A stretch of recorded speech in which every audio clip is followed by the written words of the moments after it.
come down, you're going to see salt everywhere. Unless you look down at the floor of the tram. I meant look out here. Now, you may not think that's salt, but it's a little concoction we whipped up, and it does have a high salt content. It's called saltcrete. We mix Portland cement with water and salt rather than bringing a bunch of sand underground, since the salt was readily available.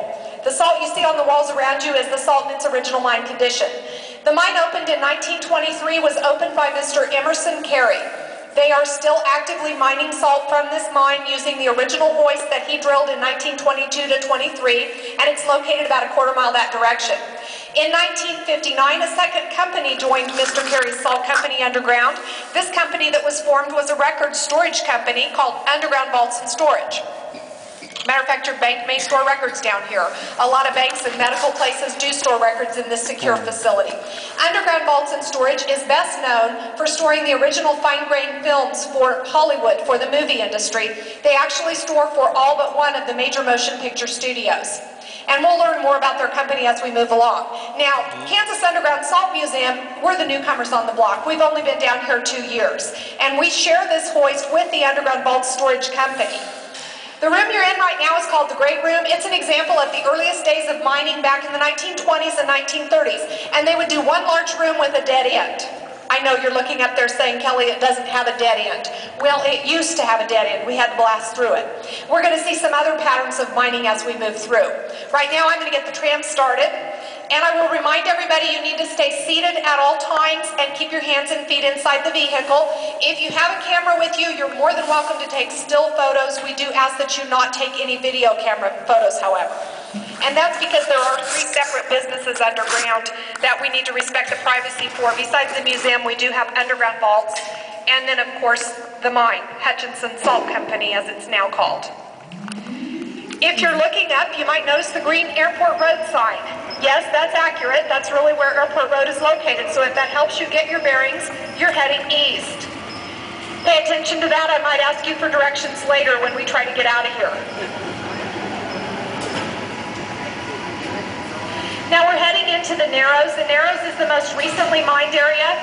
When we identified where the museum would be located, we realized we had this solid wall of salt we needed to blast through.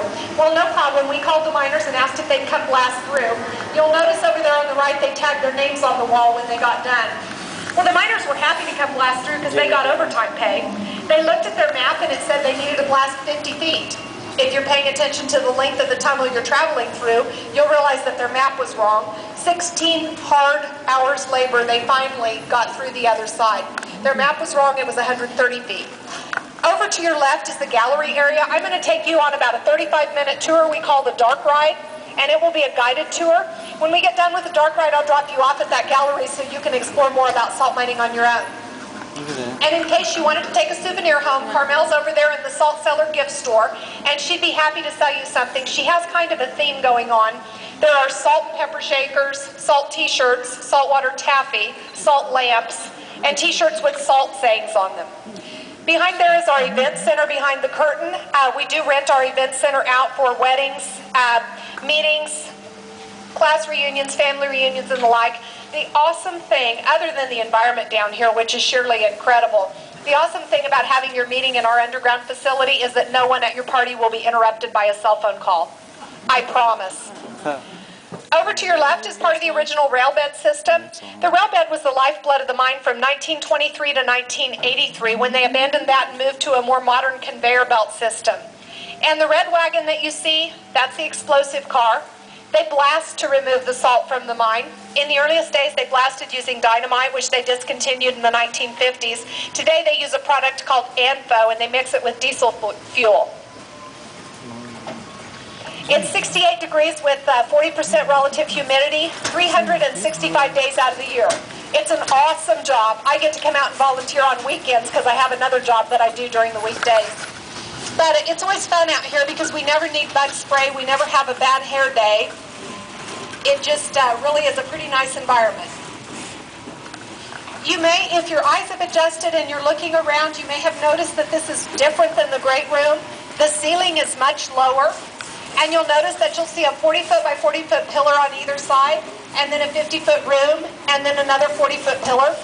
hence the name of this mining method. It's called room and pillar mining. And they discovered in the 40s and 50s that this was a more stable method of mining than the large rooms like we left the great room.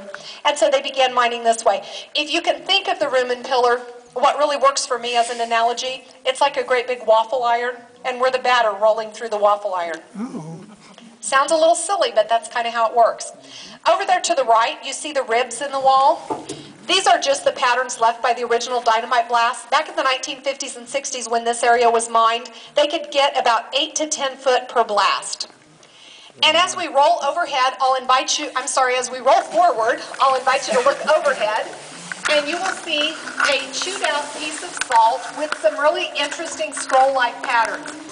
This was carved out by a massive piece of equipment we call our continuous miner. Very commonly used in coal mining. In salt mining, we use it to kind of clean up things and spiff up things. And so we don't really use it in the mining process. We use it afterwards. And Underground Vaults and Storage actually uses it to prepare all their base for storage. It is a massive piece of equipment, so large that it has to run off its own transformer. And once they got it cut into pieces small enough to bring underground through the hoist, it took them 6 months before it was operational again, by the time they got it all welded back together and wired back up.